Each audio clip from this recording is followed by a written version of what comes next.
Well, I started here in 2004. About 2006, we got our first VCT 64 slice scanner, which was at the time state-of-the-art scanner.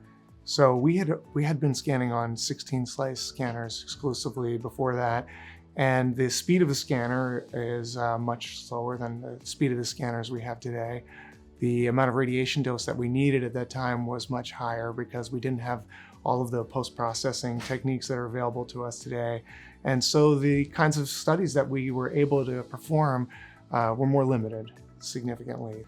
Over the past 20 years, scanner technology has improved in many ways, but probably the most striking way would be both gantry speed and thickness of detector, which has allowed us to cover more area in a shorter period of time. And so there have been vast improvements in both image quality and in the radiation dose. But it's allowed us to do a lot of studies with CT that we previously could not do. The fast acquisition speed diminishes the motion artifact for the chest, where respiratory motion artifact is frequently a big problem. Patients who are short of breath, which may be the indication for the scan, will be still imaged in a motionless way because we can scan the entire chest in 1 second.